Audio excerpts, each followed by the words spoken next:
राधे राधे, जय हिंद साथियों। मेरे सभी डीएलएड के प्यारे भाइयों बहनों, आप सभी का सॉर्टिंग क्लासेस में स्वागत है। उम्मीद करते हैं कि आप सभी लोग अच्छे होंगे और आप सभी की पढ़ाई अच्छे से चल रही होगी और तैयारी भी आप सभी लोग सीटेट की शुरू कर दिए होंगे। ठीक है साथियों, मेरे प्यारे भाइयों बहनों, मैंने आपसे प्रॉमिस किया है कि मैं आपके डीएलएड सेकेंड सेमेस्टर और फोर्थ सेमेस्टर का कंप्लीट मैथ पढ़ाऊंगा और मेरे ऊपर एक बार आपसे रिक्वेस्ट है, हम्बली रिक्वेस्ट है, पोलाइटली रिक्वेस्ट है कि एक बार आप हमारे ऊपर विश्वास करके मुझसे मैथ ज़रूर पढ़िएगा। वादा है, प्रॉमिस है आपसे कि आप 100% मार्क स्कोर करेंगे अपने डीएलएड में। लेकिन डीएलएड में ही नहीं, आपको जो मैं मैथ पढ़ाऊंगा आपके सेमेस्टर का, वो आपके टेट सीटेट या आने वाले सुपर टेट की वैकेंसी में भी बहुत ही हेल्पफुल होगी। ठीक है, तो मैं पहले डीएलएड का आज फर्स्ट क्लास, एक क्लास मेरी हो चुकी है फर्स्ट, जिसमें मैंने सिलेबस डिस्कस किया था। आपको मैंने बताया था कि आपके सेकेंड सेमेस्टर के सिलेबस में क्या क्या है। तो उसमें हमने आपको बताया था कि आपका जो पहला चैप्टर था एलसीएम एंड एचसीएफ, तो आज एलसीएम और एचसीएफ की आपकी फर्स्ट क्लास होने वाली है। आज हम लोग देखेंगे कि एलसीएम और एचसीएफ क्या होता है। विश्वास करिए मेरे ऊपर, आपको ऐसा पढ़ाएंगे, ऐसा बताएंगे एलसीएम और एचसीएफ कि आपको भी बिलीव नहीं होगा कि मतलब इतने आसानी से चीज़ें आ सकती हैं। तो बहुत ज़्यादा इधर उधर की बातें न करते हुए सीधे हम लोग अपने टॉपिक पे आते हैं।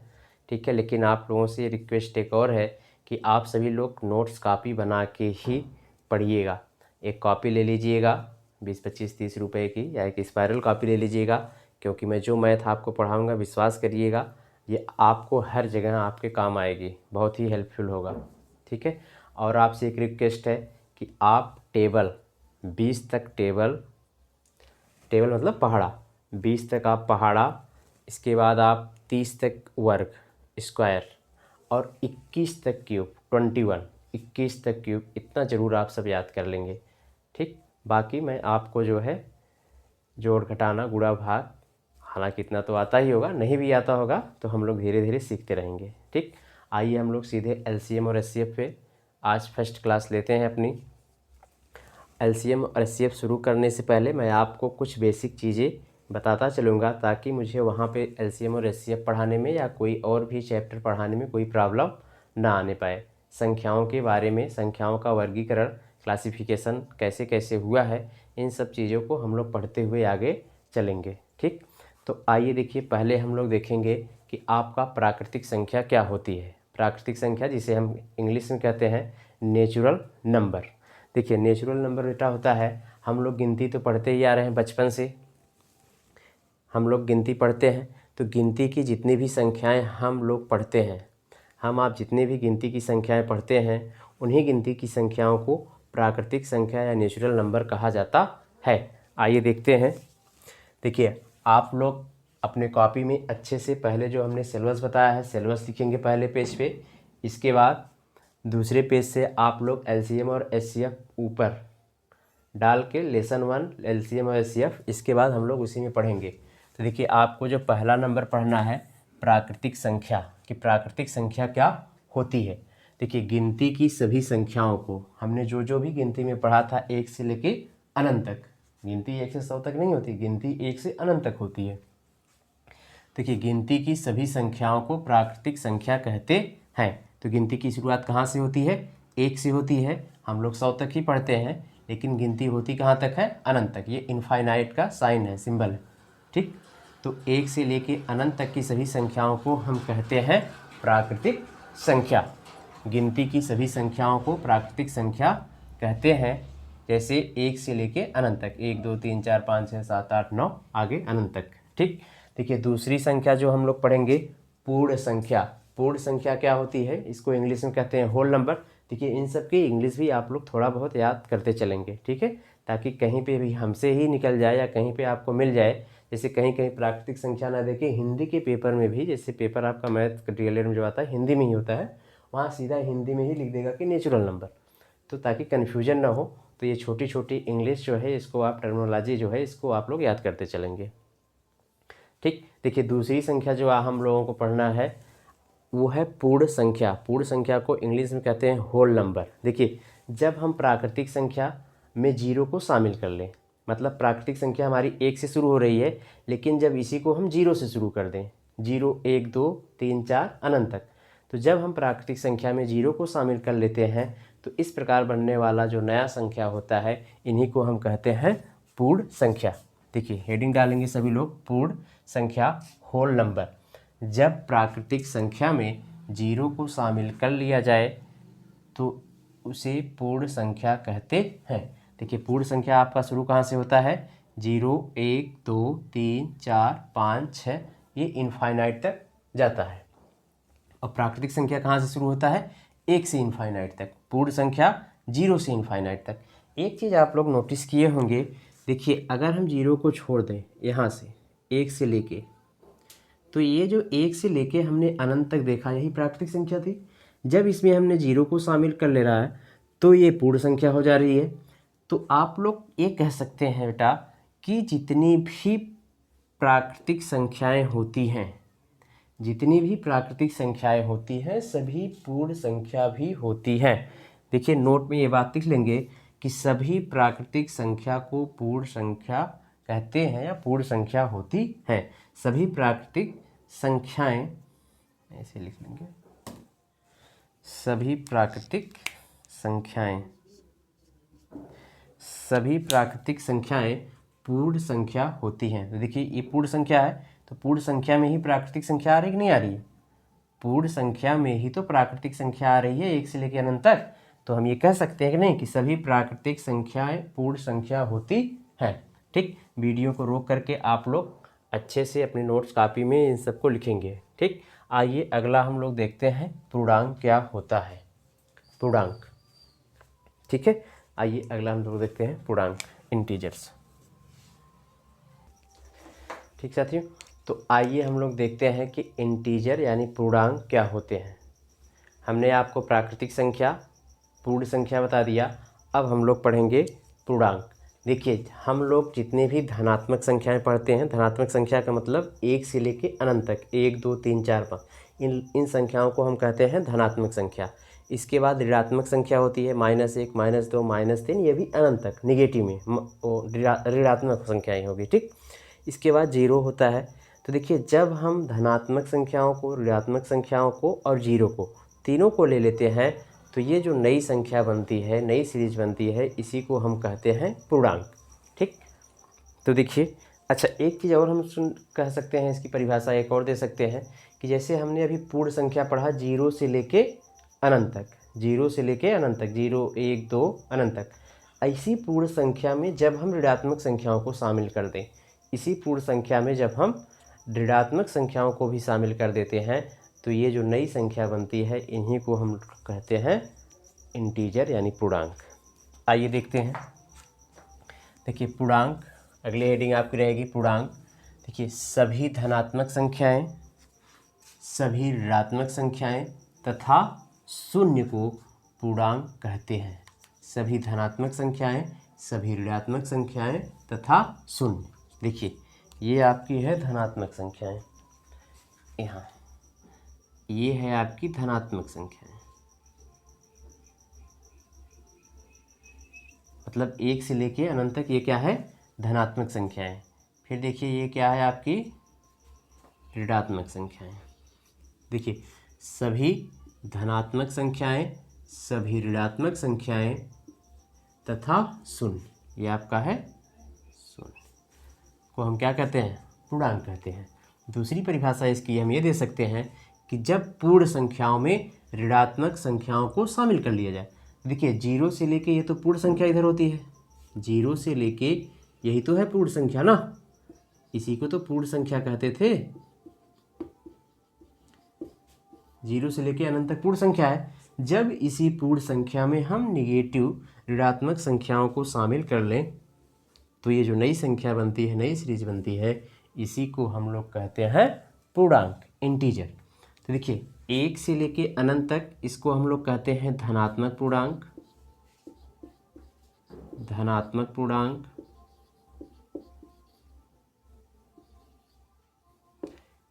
इंग्लिश होगी पॉजिटिव इंटीजर,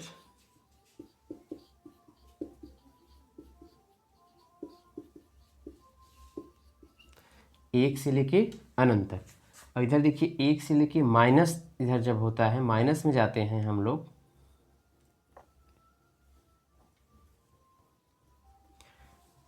माइनस में, तो इन्हीं को हम कहते हैं ऋणात्मक पूर्णांक। ऋणात्मक पूर्णांक, इंग्लिश में इनको कहते हैं नेगेटिव इंटीजर।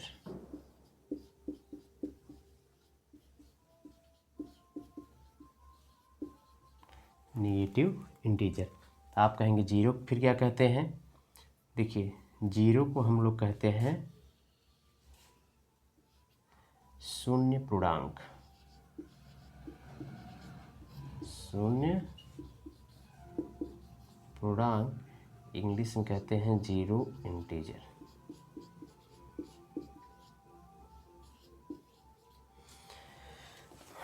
ठीक, देखिए पूर्णांक क्या होता है? सभी धनात्मक संख्याएं, सभी ऋणात्मक संख्याएं तथा शून्य को हम क्या कहते हैं? पूर्णांक। दूसरी परिभाषा, जब हम पूर्ण संख्याओं में ऋणात्मक संख्याओं को शामिल कर लेते हैं तो इसी को हम क्या कहते हैं? पूर्णांक कहते हैं। ठीक, देखिए 1 से लेके अनंत तक क्या होता है? धनात्मक पूर्णांक होता है, जिसे पॉजिटिव इंटीजर कहते हैं।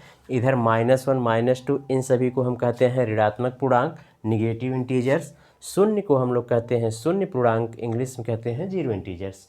एक चीज़ आपको हम बता दें, अगर आपसे कोई पूछ दे कि सबसे बड़ा पूर्णांक, देखिए संख्याएं इधर की तरफ बढ़ रही है ना, संख्याएं इधर की तरफ बढ़ रही है, तो अगर आपसे कोई कह दे कि सबसे बड़ा पूर्णांक, तो क्या आप बता सकते हैं? नहीं बता सकते हैं, तो इनफाइनाइट तक है ना। सबसे बड़ा पूर्णांक अनंत पे है, ज्ञात नहीं कर सकते। अगर आपसे ये पूछ दिया जाए कि सबसे छोटा पूर्णांक, अब तक देखिए हमने पढ़ा प्राकृतिक संख्या, प्राकृतिक संख्या में सबसे बड़ा पूछा जाए तो आप नहीं बता सकते, इनफाइनाइट है। लेकिन अगर सबसे छोटी प्राकृतिक संख्या पूछी जाए तो आप 1 बताओगे, क्योंकि 1 से लेकर अनंत तक होता है। लेकिन अगर पूर्ण संख्या की बात की जाए तो सबसे बड़ा पूर्ण संख्या, तो वो भी नहीं आप बता पाओगे, क्योंकि 0 से लेके अनंत होता है। लेकिन अगर सबसे छोटी पूछी जाए तो आप 0 बता दोगे। लेकिन पूर्णांक के केस में ऐसा नहीं है। पूर्णांक के केस में न तो आप सबसे बड़ी बता सकते हो, देखो क्या बता सकते हो आप, 0 से लेके 0 से 1 2 3 4 इधर अनंत में बढ़ रही है ना, तो आप ये भी नहीं बता सकते कि सबसे बड़ी पूर्णांक क्या है। इधर देखिए आपको क्या होना चाहिए कि ये ये 0 है, 0 से छोटा -1 से छोटा -2 -2 से छोटा -3 -3 से छोटा -4 -4 से छोटा -5, क्योंकि जितने भी हम माइनस में जाएंगे वो संख्याएं उतनी छोटी होती चली जाएंगी। तो आप लोग इधर देख रहे हैं कि ये अनंत पे ही निगेटिव में जा रही है, अनंत पे। अगर यहाँ माइनस लगा देंगे तो ज़्यादा अच्छा हो जाएगा, यहाँ माइनस इनफाइनाइट कर लेंगे। देखिए संख्याएं निगेटिव में क्या जा रही हैं? अनंत पे। तो क्या सबसे छोटी पूर्णांक ज्ञात कर पाना संभव है? नहीं ज्ञात कर पाएंगे। तो न तो सबसे बड़ा पूर्णांक ज्ञात कर सकते हैं, न तो सबसे छोटा पूर्णांक ज्ञात कर सकते हैं। ये बात याद रखिएगा आप लोग। ठीक, उम्मीद करते हैं कि आप सभी लोगों को अच्छे से समझ में आ रहा होगा। आइए हम लोग अपना नेक्स्ट कॉन्सेप्ट देखते हैं कि परिमेय संख्या। परिमेय संख्या क्या होती है, इसको अच्छे से आप लोग अपने कॉपी में नोट कर लेंगे फेयर में। देखिए परिमेय संख्या क्या होता है। हम लोगों ने प्राकृतिक संख्या पढ़ लिया, पूर्ण संख्या पढ़ लिया, पूर्णांक पढ़ लिया। अब हम लोग पढ़ते हैं परिमेय संख्या क्या होती है। देखिए परिमेय संख्या ऐसी संख्या जो P/Q का मतलब होता है भिन्न। भिन्न का मतलब जानते हैं ना आप लोग, जैसे हम लिख दें 2/3, ये क्या होता है? भिन्न होता है। ये जो P/Q होता है इसका मतलब होता है भिन्न नहीं होता है। तो मतलब कि वह संख्या जो क्या हो, P/Q के रूप में हो या उसे P/Q के रूप में लिखा जा सके। अर्थात वह संख्या जो भिन्न के रूप में हो या उसे भिन्न के रूप में लिखा जा सके, उसे हम क्या कहते हैं? परिमेय संख्या कहते हैं। देखिए परिमेय संख्या में एक खासियत होती है कि जो P और Q का मतलब अंश और हर दोनों पूर्णांक होने चाहिए। दोनों क्या होने चाहिए? पूर्णांक होने चाहिए। और Q जो है डज नॉट इक्वल 0 होना चाहिए, मतलब Q 0 के बराबर नहीं होना चाहिए। Q 0 का मतलब क्या है? हर। Q 0 का मतलब क्या होता है? हर। देखिए भिन्न में ये क्या होता है? ये ऊपर जो होता है ये अंश होता है और नीचे क्या होता है, हर होता है। तो कह रहा है कि वह संख्या जो p/q के रूप में हो, p/q के रूप में हो मतलब भिन्न के रूप में हो, ठीक, जैसे ये 2/3 है, या उसे p/q के रूप में लिखा जा सके। जैसे ये देखिए 2 है ना, 2, क्या हम 2 को भिन्न के रूप में लिख सकते हैं? देखिए 2 को हम 2/1 लिख सकते हैं, ठीक, तो ये भी हो गया p/q के रूप में। तो या उसे हम p/q के रूप में लिख सके, उसे परिमेय संख्या कहते हैं। लेकिन ध्यान रहे जहाँ p और q दोनों क्या होने चाहिए, पूर्णांक होने चाहिए। अभी हमने पीछे पढ़ा कि पूर्णांक क्या होता है। और q डज नॉट इक्वल 0, अर्थात q 0 के बराबर नहीं होना चाहिए। q 0 का मतलब क्या है, हर, ये हर है ना, ऊपर अंश होता है नीचे हर होता है, तो हर कभी भी 0 नहीं होना चाहिए। जैसे ये मतलब 2/0 नहीं होना चाहिए। क्यों नहीं होना चाहिए? क्योंकि 2/0 या कोई भी, जैसे मान लीजिए कोई भी संख्या n है, कोई भी संख्या n है, अगर किसी भी संख्या n में हम 0 से भाग देते हैं तो ये इनफाइनाइट हो जाता है। यहाँ इनफाइनाइट से अच्छा है कि अपरिभाषित है। ये क्या है, ये अपरिभाषित है। अच्छा ध्यान दीजिए, रुकिए आप लोग अच्छा बता ही देते हैं हम, 1 मिनट।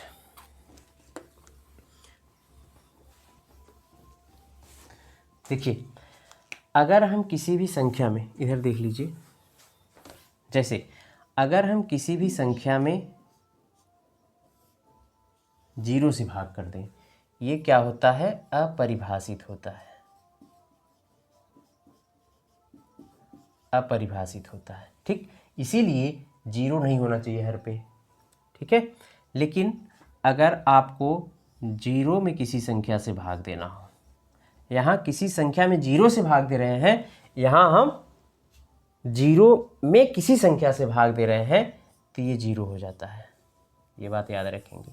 n कोई भी संख्या हो सकती है, जैसे 5/0, तो ये क्या है, अपरिभाषित है।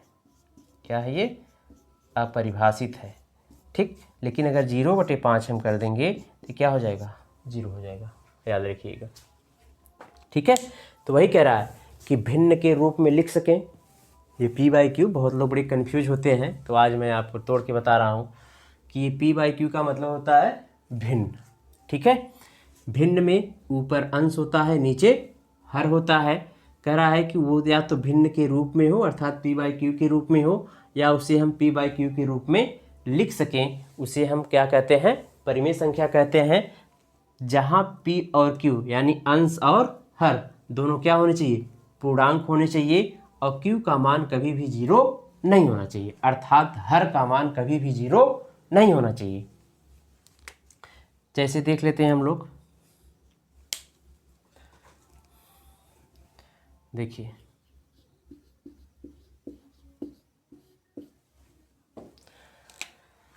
देखिए 3/5, देखिए p/q के रूप में है कि नहीं, अंश और हर भिन्न के रूप में है, इसका मतलब ये परिमेय संख्या है। 2/7, देखिए ये भी है भिन्न के रूप में, अंश और हर है, दोनों पूर्णांक भी हैं। देखिए 3 और 5 दोनों पूर्णांक है, 2 और 7 दोनों पूर्णांक है। यही कहा ना कि p और q दोनों क्या होने चाहिए, पूर्णांक होने चाहिए। तो ये क्या है, परिमेय संख्या है। अच्छा आप लोग हमें ये बताइए, क्या 3 परिमेय संख्या है या नहीं है? तो देखिए एक बात ये भी कहा है कि p/q के रूप में उसे लिखा भी जा सके, ठीक है ना। तो देखिए 3 को हम ये लिख सकते हैं क्या, कि 3/1, तो ऊपर अंश नीचे हर हो गया p/q, 3 परिमेय संख्या है, ठीक। आगे देखिए, अगर आपसे हम कहें 5 परिमेय संख्या है कि नहीं है, तो देखिए 5 को भी हम क्या लिख सकते हैं, 5/1, ये भी परिमेय संख्या हो गई। अच्छा आप लोग ये हमें बताएंगे कि 2/5 परिमेय संख्या है या नहीं, ओह सॉरी 2.5, 2.5 परिमेय संख्या है या नहीं है। तो देखिए जाए, इसको क्या हम p/q के रूप में लिख सकते हैं, भिन्न के रूप में। तो देखिए ये जब दशमलव हटता है तो नीचे क्या आ जाता है, 0 आ जाता है, ठीक। तो देखिए ये भिन्न हो गया कि नहीं हो गया, अंश और हर हो गया, p/q के रूप में हो गया, इसका मतलब ये भी क्या है, परिमेय संख्या है। आगे देखिए √4, देखिए कोई भी संख्या रूट में होती है, अगर वो 2 बार आ जाए मल्टीप्लाई में, जैसे हम 4 को क्या लिख सकते हैं, 2 × 2, तो ये बाहर निकलने के बाद क्या हो जाएगी, 2 हो जाएगी। ठीक है, ये वर्ग और वर्गमूल का कॉन्सेप्ट है, अच्छे से हम पढ़ाएंगे आगे। देखिए कोई भी संख्या अगर रूट में है और वो पूर्ण वर्ग संख्या है, क्या हो, पूर्ण वर्ग संख्या, जैसे 4 है, 9 है, 16 है, 25 है, 36 है, अगर ऐसी कोई संख्या रूट में है तो बाहर निकलने के बाद एक क्या हो जाती है, पूर्णांक हो जाती है। और पूर्णांक को हम भिन्न के रूप में लिख सकते हैं आराम से। इसको क्या लिख देंगे हम, 2/1, नहीं तो ऐसे कर लीजिएगा आप लोग, ये √4 का मान 2 होगा और इस 2 को हम क्या लिख सकते हैं, 2/1। ठीक, तो ये भी परिमेय संख्या हो गई। तो उम्मीद करते हैं कि आप सभी लोगों को अच्छे से ये परिमेय संख्या समझ में आई होगी। अच्छा देखिए एक और देख लेते हैं एग्जाम्पल, क्या -2/5 परिमेय संख्या है या नहीं है। -2/5, देखिए P और Q दोनों पूर्णांक होने चाहिए ना, P और Q दोनों क्या होने चाहिए, पूर्णांक। तो देखिए -2 भी पूर्णांक है, 5 भी पूर्णांक है, ये ऋणात्मक पूर्णांक है, धनात्मक पूर्णांक है, तो दोनों पूर्णांक है, ये भी परिमेय संख्या है। ठीक,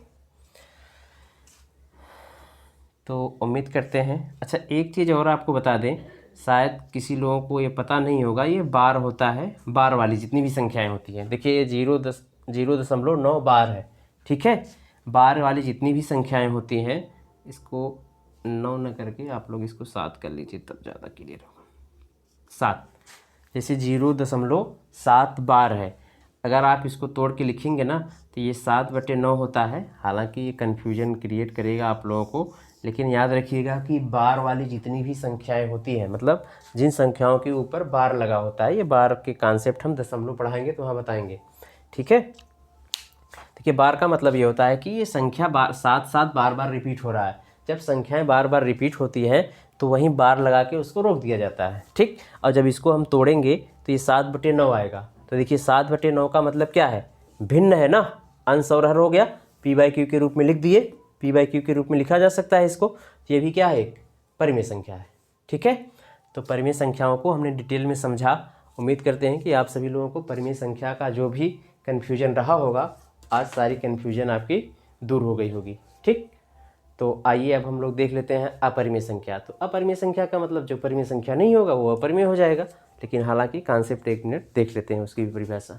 आइए इसको नोट्स कॉपी में अच्छे से लिख लेंगे, ये वाला भी कॉन्सेप्ट आप लोग देख लीजिएगा। देखिए अपरिमेय संख्या क्या होता है, हमने आपको बताया परिमेय संख्या, तो जो संख्याएं P/Q के रूप में लिखी जा सकती हैं या होती हैं वो परिमेय संख्या होती हैं। तो उसी का उल्टा हो जाएगा कि जिन्हें हम P/Q के रूप में न लिख पाएँ। ठीक, देखिए वह संख्या जिसे P/Q के रूप में न लिखा जा सके उसे अपरिमेय संख्या कहते हैं, उसे अपरिमेय संख्या कहते हैं। उदाहरण देख लेते हैं हम लोग। देखिए जैसे √2 है, क्या √2 को हम P/Q के रूप में लिख सकते हैं, नहीं लिख सकते। हालांकि P/Q के रूप में आप कहेंगे √2 के बट्टे क्या कर दें, इसको हम 1 कर दें ना। तो क्या ये बताइए P और Q दोनों पूर्णांक हैं, Q तो पूर्णांक हो गया, क्या P पूर्णांक है, मतलब अंश पूर्णांक है। पूर्णांक का मतलब ये है या तो संख्या धनात्मक हो 1 से लेकर अनंत तक, या तो संख्या ऋणात्मक हो, या तो 0 हो, वही तो पूर्णांक होता है। तो क्या ये √2 पूर्णांक है, ये पूर्णांक नहीं है, इसलिए इसे हम परिमेय संख्या नहीं कहते हैं। ठीक, अगला देखिए √3 है, √5 है, इनमें से किसी को भी हम P/Q के रूप में नहीं लिख सकते। लिख सकते हैं P/Q के रूप में, √5 के बटे n कर दीजिए, √3 के बटे 1 कर दीजिए, √2 के बटे 1 कर दीजिए। लेकिन क्या ये जो P है, ये मतलब अंश जो आएगा, क्या ये पूर्णांक है, यानी √2, √3, √5 क्या पूर्णांक है, तो ये पूर्णांक है ही नहीं है, तो ये क्या हो जाएंगी, अपरिमेय संख्या हो जाएंगी। देखिए रूट वाली जितनी भी संख्याएं होंगी सब अपरिमेय संख्या होगी। लेकिन एक चीज़ का आपको विशेष ध्यान देना है कि रूट में पूर्ण वर्ग संख्या न आने पाए। ठीक, जैसे देखिए अगर रूट में 36 आ गया, रूट में 36 आ गया तो आप सबको ज्ञात होगा कि ये बाहर निकल क्या हो जाएगा 6, और जैसे ही बाहर निकला वैसे ही क्या हो गया, ये पूर्णांक हो गया। अब इसे हम 6/1 लिख सकते हैं, P/Q, यानी अंश और हर के रूप में लिख सकते हैं। तो ये क्या हो जाएगा, परिमेय संख्या हो जाएगी। तो एक चीज़ आपको विशेष ध्यान देना है कि जो रूट में संख्या हो वो पूर्ण वर्ग ना हो। बाकी जितनी भी रूट वाली संख्याएं होती हैं सभी अपरिमेय संख्या होती है। बस ध्यान रहे कि पूर्ण वर्ग संख्या कोई ना आने पाए, ठीक है। अच्छा, एक चीज़ आप लोग पाई को लेके, हालांकि डायरेक्ट ये क्वेश्चंस आता है आपके एग्जाम में कि पाई परिमेय संख्या है या अपरिमेय संख्या है। देखिए, पाई को लेके कन्फ्यूजन होता है, इसको नोट करके लिख लेंगे हम लोग, नोट में लिख लेंगे। पहले समझ लेते हैं, इसके बाद नोट में करके लिख लेंगे कि पाई क्या है। देखिए, पाई का मान जो होता है, पाई का मान अगर आप लोगों को ज्ञात होगा, मेंसुरेशन ज्योमेट्री वगैरह आप लोग पढ़े होंगे, तो पाई का मान जो होता है वो 22/7 होता है, ठीक। जबकि ये चीज़ें गलत है, ये चीज़ें क्या है, गलत है। आपको पाई का मान 22/7 दे दिया जाता है, तो देखिए ये अंश हो गया, ये हर हो गया, ए पी ए क्यू, और दोनों क्या है, पूर्णांक है। 22 भी पूर्णांक है, 7 भी पूर्णांक है। तो इस हिसाब से पाई को भी परिमेय संख्या होना चाहिए कि नहीं होना चाहिए, क्योंकि पाई का मान तो 22/7 हम पढ़ रहे हैं। पाई का मान क्या पढ़ रहे हैं, 22/7 पढ़ रहे हैं। तो इस हिसाब से पाई को भी परिमेय संख्या होनी चाहिए, क्योंकि ये P/Q के रूप में लिख सकते हैं, और P और Q दोनों क्या है, पूर्णांक है, और Q 0 के बराबर भी नहीं है। लेकिन ध्यान रहे आप लोग को कि ये जो पाई होता है ना, पाई का एग्जैक्ट मान ये 22/7 नहीं होता।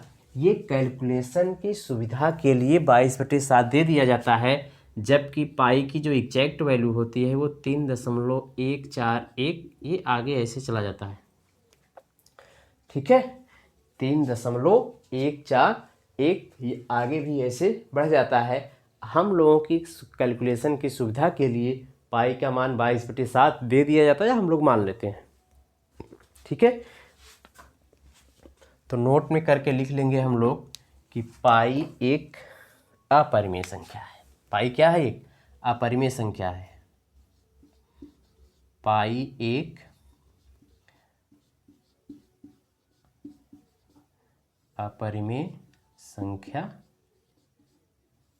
है। क्यों अपरिमेय संख्या है, क्योंकि पाई की एग्जैक्ट मान 22/7 न हो के क्या होती है, 3.14 होती है। क्योंकि पाई का मान 22/7 न होके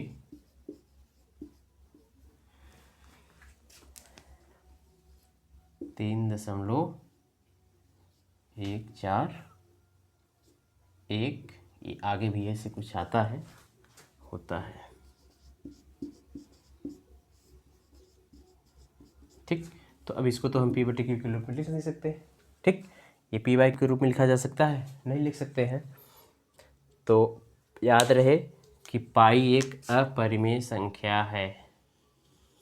ये डायरेक्ट आपसे पूछता है, ऑब्जेक्टिव में पूछ सकता है कि पाई परिमेय संख्या है या अपरिमेय संख्या है, ठीक है। चलिए आइए आगे देखते हैं, इसको अच्छे से अपने फेयर कॉपी में लिख लीजिए सभी लोग, ठीक। आइए हम लोग देखते हैं कि अगला कॉन्सेप्ट क्या होता है। हमने परिमेय और अपरिमेय पढ़ लिया, ठीक है। तो आप लोगों ने बहुत सुना होगा कि वास्तविक संख्या क्या होता है, रियल नंबर जिसे हम कहते हैं। तो देखिए, सभी परिमेय संख्याओं को और सभी अपरिमेय संख्याओं को हमने परिमेय भी जान लिया, अपरिमेय भी जान लिया। तो सभी मतलब दोनों को, परिमेय संख्याओं को और अपरिमेय संख्याओं को जब जोड़ दिया जाता है, जब मिला लिया जाता है, एक साथ कर लिया जाता है, तो उनके लिए एक वर्ड आता है वास्तविक संख्या, ठीक। दोनों को हम क्या कहते हैं, वास्तविक संख्या कहते हैं। देखिए सभी लोग हेडिंग डाल लेंगे, वास्तविक संख्या, रियल नंबर। देखिए क्या होती है परिभाषा, सभी परिमेय और अपरिमेय संख्याओं को क्या कहा जाता है, वास्तविक संख्या कहा जाता है, ठीक है। इसको भी लिख लेंगे, याद कर लेंगे, हालांकि यूज बहुत कम होता है, आपका परिमेय सबसे ज़्यादा यूज होता है, लेकिन इसको भी लिख लेंगे, ठीक है।